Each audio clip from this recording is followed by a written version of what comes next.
And maybe in our world there lives, or there does now, maybe there's a mountain right here. Okay, now this is an extremely simple little painting we're going to do today. Just want to show you how effective it can be. Just playing with some colors. Very simple little painting. This is a type painting that one of our instructors would teach you probably on the first or second day of class.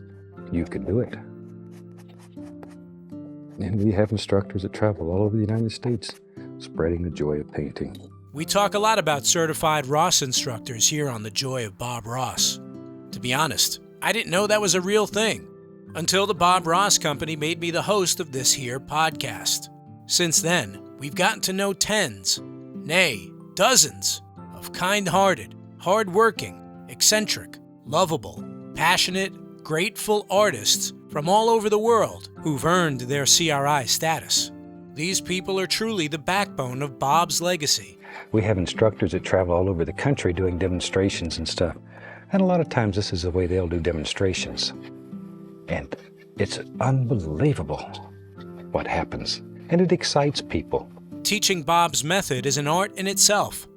And if you've tuned into the occasional podcast episode, you've probably heard an inspirational tale or two about how Bob Ross lit a spark in these folks and encouraged them to pursue their interests and share their joy of painting with others. Some have never stopped. Others are just getting started. So what better way to illustrate what Bob always says, that anyone can paint, than by inviting a CRI newbie to show us how it's done. Hi, I'm Jen DeVore, certified Ross instructor out of Denver, Colorado, and today I'm going to show you how to paint a cabin in the Bob Ross wet on wet technique. And in my free time, I teach Bob Ross classes, and I am so fortunate I have a partnership with Ethan's Studio and Gallery in Old Town, Arvada, and Ethan basically gave me a key to his studio and lets me do Bob Ross classes whenever I want. And that's a good friend. We want that. Jen DeVore has all the CRI superpowers. She's a self-starter, she's a hustler who made a big career change later in life. Before picking up a brush, Jen worked at NASA. Like most instructors today, Jen is camera ready and committed to her craft. And she's committed to paint us a happy little cabin from inside her own happy little cabin in the Colorado mountains. Before landing in the Centennial State, Jen was a military brat. We would move every 2 years or so, and it was difficult for me to make friends. Truthfully, I was always the new kid in school, always the new girl. And so I turned to art. I had a drafting table in my bedroom, and I would spend hours just drawing and painting and just kind of losing myself in my creativity. Every bush, every tree has its own personality. Each one's an individual. So when you paint, you're painting as individuals. Think about the personalities. Each one's different. Each one's your friend, if you let it be. School is tough when you're a teenager in particular. And then I went to high school in Oklahoma, and I had lived in Florida previous to that. So I just got used to being different and set apart. I don't really look at myself as being different or weird anymore. I look at myself as being set apart. It's like when you're an artist, you're special, and people recognize that about you. I'm an artist and I'm a little bit different, and I'm okay with that. And then especially, I'm a woman in my 50s. I'm 52 years old, and I picked up painting in the Bob Ross style just a couple years ago. In 2021, I guess, officially, when I started doing classes, or not taking classes, but painting in my basement art setup, and then just became certified a year ago. So I think that also makes me different, is as a woman in her 50s, not afraid to try new things. A lot of people, when they get into their 50s, are kind of stuck in their ways, and they're stuck in their routines, and they're afraid to try new things, but that's not me. And so Bob in particular, and just the outlet and the technique, I really appreciate that there's a technique to it, that it's structured, but also Bob always is giving us the freedom to take it and run with it. He wants to teach you the technique, not so that you'll do it just like him, but that you'll take it and run with it. And that's just, it gives me a lot of joy, not to be cliche, but it gives me a lot of joy, and it keeps fueling my creativity and my growth. Cad yellow, a little white. And we'll just put some light in the window here. Of course, maybe the lights are on and nobody's home. There. I've been accused of having that disease myself. But that's okay. Artists are expected to be a little different. And I take full advantage of it. There. I really only became a super fan of Bob's, probably like a lot of people, during COVID, when I was sitting at home watching YouTube videos, and I do different kinds of art too. Like I do embroidery and I make quilts. So I was like watching, YouTube videos about different art things, and his videos started getting served up to me. And I decided, I'm like, all right, I'm going to try to paint like Bob Ross. Maybe this big old cloud just runs right on off the canvas. This is your cloud, so you let it go wherever you want it to. I started trying to paint like Bob Ross with acrylic. That didn't really work out great. And then I took a class with a local CRI, another local CRI here in Denver. I took one class with her, and then I was kind of hooked. If this is your first time painting in this technique, these little black canvases, try one of them. I think you'll find that they work so well. Oh, they'll get you hooked. This is really cool. And I saw the difference between painting with acrylic and painting with oils and doing the wet on wet technique. I took myself on a solo trip up to Muncie by myself and left my husband at home and went to Muncie for the weekend just to tour the Bob Ross experience. And I took a class with Chris Taylor at the Bob Ross experience. And then I was super hooked after that half-day workshop. And I left Muncie thinking to myself, I'm gonna try to become a CRI. The big thing that we try to teach you here is to enjoy what you're doing and to have fun. Painting should make you happy. Should make you happy. Okay, let's wash the brush. That might be the most fun part of this whole technique. We wash our brushes with odorless thinner, shake them off, have a box down here. And I just shake the brush into the box and and beat the devil out of it. One, you get to see Bob's work in the gallery upstairs, and I couldn't believe that the paintings were just hanging on the wall and they weren't behind glass or something. You could touch it if you wanted to. And it makes people happy. They may not hang in the Smithsonian, but they certainly look good in our living rooms. There. I went back and started CRI training with Faye. I did week 1 in Muncie with Faye, and then I did levels 2 and 3 with Nick in Florida. So, wow. And I completed it in a year too. I just knocked all 3 weeks out in last year. I think that's my favorite thing about teaching classes in person, is that all these people that I would never meet in my ordinary life come together under the spirit of Bob, and everybody has a Bob story. And I just love hearing their Bob stories. I had one gentleman like 2 months ago. He was a Vietnam vet, and he had been suffering from PTSD, and told me how he got into Bob Ross painting because of his PTSD, and it really helped. The art just helped calm his mind and help him disconnect. And I have other people. I have a regular, he's a father, and he brings his 20-something-year-old daughter to paint classes with me. And it's like magic happens. It will excite your friends or family, whoever's watching you do this, will really excite them when they see all this happen. I mean, if Bob was alive today, that he would be huge. I mean, he still is huge, but you know what I'm saying? And I think that his just humble approach, his calm demeanor is refreshing in a world of influencers and social media where everybody's look at me. And Bob's vibe is just the opposite of that. And I think that's what attracts me to him. Being a part of the CRI program in particular takes the joy of painting and the Bob Ross experience to a whole nother level, because you feel like you're on the inside of the experience with Bob. And one of my CRI friends, Nancy, We call each other CRI sisters. You know, I just think that's really cool. But the thing that makes your painting special is that you pay attention to these little details. And if you just get in the habit of doing it, it comes natural. It comes natural.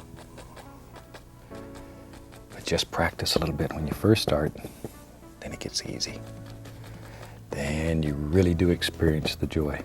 What you can see here is where I make my YouTube videos when I have a chance to make YouTube videos or TikToks.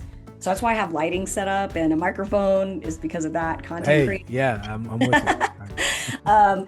And yeah, so it's just a desk. That's it. There's just a desk over here on the side and my Bob Ross easel, and that's it. But just having this little bit of space, I would say for painting, I've got maybe an 8x10 dedicated space, but this is my sanctuary. This is my happy place. Painting is very, very individual. Very individual. So you just do whatever makes you happy. As I say, you get that artist license, and it basically says you can do anything on this piece of canvas that you want to do. And you can do it with any color that you want, any design that you want. You can make any kind of world that you want right here on this piece of canvas. Sometimes I hit the can. Was this painting especially painted for this demo?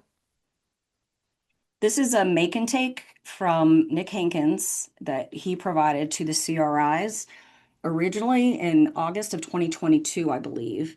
But he just sent it out by email to the CRI crew. And it was kismet because he sent it out right when Joan asked me to do this interview, and it has a cabin in it. So on the canvas, I've already laid down the background. You can see I've got a beautiful sky with some clouds, different colored trees, colors of fall.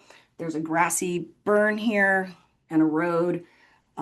Later on, when I finish the painting, I'll put in another clump of trees here and a really beautiful bright red tree.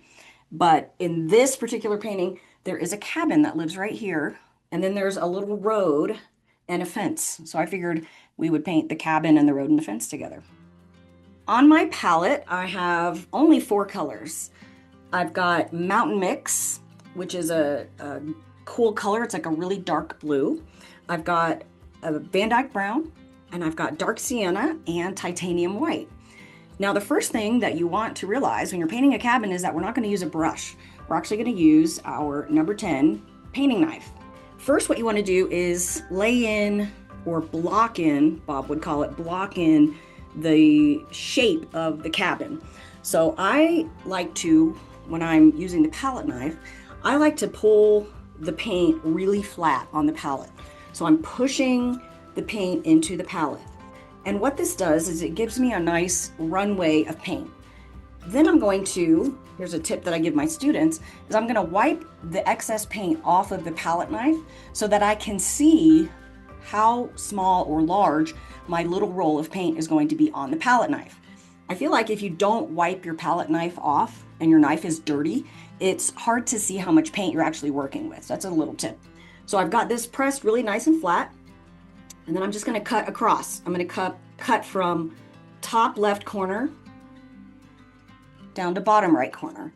And that helps me get a little roll of paint.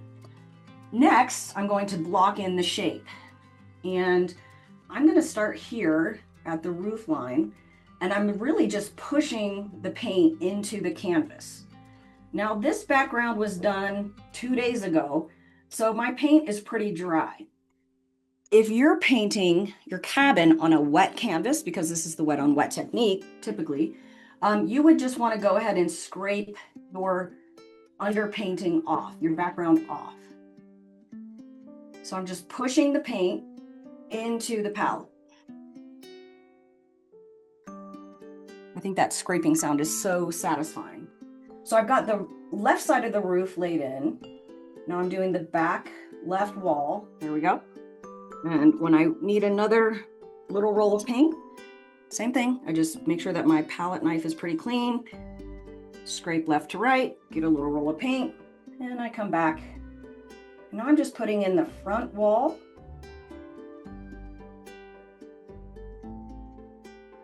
and I'm checking the angle of my roof. Now, one of the beautiful things about using palette knife to paint cabins is that it is shaped like the roof shape. So I'm really holding the knife and letting the shape of the palette knife dictate the shape of the roof. See, that makes it really easy. And I'm also letting the short edge of the knife help me create the walls. You'll notice that on our cabin here, it looks like our logs are coming down onto the front face of the house. So I want to actually chop those off. I'm going to cut them off just by scraping.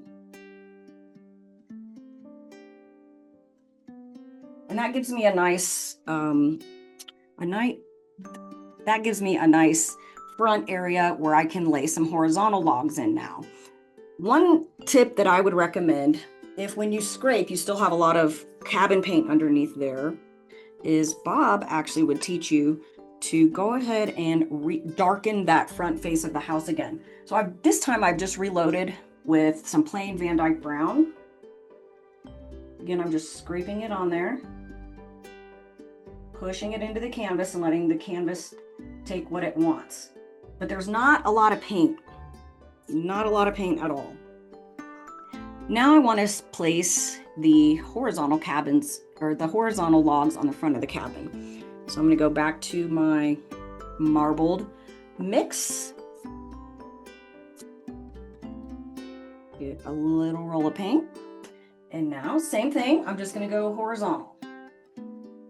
And I'm just lightly touching. The tip that you really want to be aware of is to make sure that you leave some dark space in between your logs here. It's just a light touch. That's it. That's the front. Those are the logs on the front of the cabin. Now, for your side, what you want to do is make the color slightly different. And that's where your mountain mix is going to come in.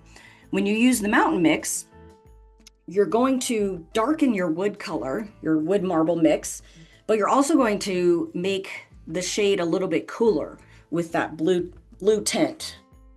And the reason why you want to do that is because it's on the side of the cabin. If our light is coming from that direction, this side of the cabin wouldn't get as much light. So it needs to be slightly darker and a little bit cooler, like it's in the shade. So I just added some mountain mix into my wood color here. And I'm going to, again, clean off my palette knife so I can see what I've got. I'm going to cut left to right, get a little roll of paint. And I'm going to do the cabins on the left side of the wall. So I'm just, or the logs on the left side of the wall. I'm just touching and let the canvas take what it wants. That's that. Now with the same color mix, I want to add some shingles onto this side of the roof here. And I'm going to use that same color. I'm just going to remix it, make it flat again on my palette. Make sure my palette knife is clean so I can see what I've got to work with. Cut left to right. A little roll of paint. Now the difference between making tiles or your roof line is that you're just going to make your drag a little bit longer than a log. So instead of I would call these logs spaghetti noodle size, and I would call the shingles on my roof fettuccine noodle size. That's a good way to remember it. I learned that from Nick at level 2 and 3 training in Florida. So I'm going to place the palette knife. I'm going to let the canvas take what it wants. And I'm just pulling more in a fettuccine noodle size. So now we've got the front of our cabin. We've got the side with a slightly darker tone so that it's in the shadow. And now I like to pop in a little bit of a highlight color. So I'm using the same dirty knife. I haven't really cleaned it much. I'm going to pick up a little bit of this dirty white. So I don't want it perfectly white. And I'm also going to put maybe an angel hair size little roll of paint on here. So we've done spaghetti, we've done fettuccine, now we're doing angel hair. And I'm just gonna tap along the roof line ever so slightly, just so that it'll show up just a little bit better where that roof line is. It just adds a little something. If it was a snowy painting, your technique would be exactly the same. If you were gonna place snow on your cabin, same thing, you would just pick up more of a fettuccine size little roll of paint of your white. But this is the fall in Colorado where I live. So I just want to make sure that it's not doesn't look too snowy, just a little bit highlighted. Okay, that's popping really nice. Next, we want to give the people that live inside, maybe they're hikers, maybe they're just visiting from out of town and they like staying in Colorado for the fall. We want to give them some access to the cabin, so we need to put in a door. And that's actually made really easy with a palette knife also, because if you look at the very short blade, the short edge of your palette knife, it actually is the perfect width for a door. So I'm going to flip the palette knife over. Instead of using it this direction and this direction, I'm going to flip it this way, and I'm going to use that top edge to just carve in a door. And because the paint is wet, that door just scrapes off really easy. Super simple. And we also want to make it look different. We want to make sure that it's really going to stand out. So I'm going to take some of my mountain mix. I'm going to push that flat, and I'm going to take off just the teensiest bit of mountain mix, the smallest little roll of paint, less than a angel hair. And I'm going to use this to put the little bit of a shadow in this door. So I'm just pushing it on, and that gives me the appearance of the door. Same thing for the window. Just clean off your palette knife. Pick up something smaller than first we got to carve the window. So let me scrape off that window, carve it out. We'll do two. What the heck? So I've got two windows carved, and now I want to pick up just a teensy bit of that mountain mix, make it a little bit darker, and just place that in there too. Just push it down, push it down. That's it. So that's a nice little cabin. But now, how are people going to get into the cabin? They've been walking along the dirt road. They need a little bit of an access point to the cabin. So I'm going to switch over to a number 6 fan brush to paint in a little bit of a road or a little bit of a walkway up there. Same colors on our paint. I'm going to make this a little bit more on the dark sienna color. And I'm just loading the paint pretty well onto the number 6 fan brush. And let's check out that color. So I'm just going to rock the fan brush back and forth. So I'm just doing like a Z-shaped motion just to scrub that pathway, that little sidewalk from the cabin down to the road. And you might want to step back and look and say, oh, maybe I'll just add a little bit of a darkness over on this other side, the darker side where the cabin was. That just helps give it some dimension and some interest. All right, so we've got a nice cabin. We've got our little dirt road. And I also think it would look nice if we put in a nice little fence. That'll just make some interest here. So for the fence, same colors. I'm going to start with the Van Dyke Brown.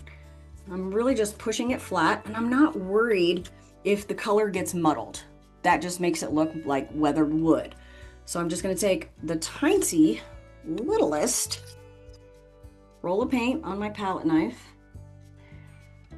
And I'm going to come here and I'm going to place the top of the railing here. And I'm really just letting the shape of the palette knife do all the work for me. It's so nice. And now I'm going to make the front of the little fence here, and I'm just going to use the short edge of the palette knife. There we go. So now we've got a middle rail on our fence, and we need a supporting leg and we need some supports on the inside. So I'm going to go ahead and just use the short edge of the palette knife, an angel hair worth of little roll of paint on there. And I'll bring in the inside legs of the fence. That's an old weathered fence. And as the fence legs come closer to you, you might want to make them a little bit larger so that they appear more forward than your back legs. All right, so now we've got our little fence laid down. Maybe add some highlight onto that.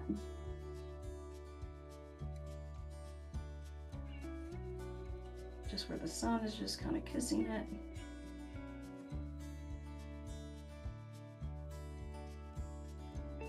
There you go. There you have an old weathered cabin and an old weathered fence.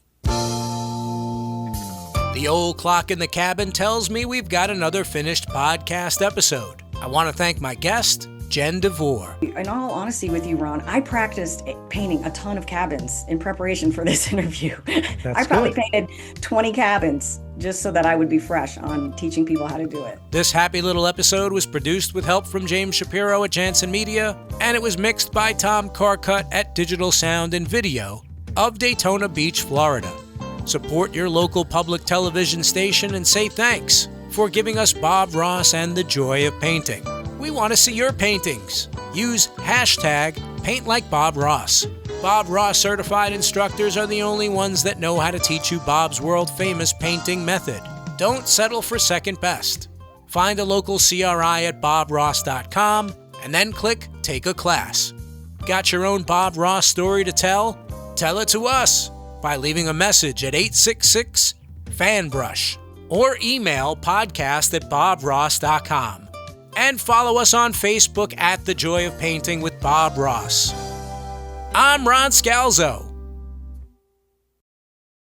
The Joy of Bob Ross is written and produced by me, Ron Scalzo, in partnership with Bob Ross, Inc. Bob Ross name and images, they're registered trademarks of Bob Ross, Inc.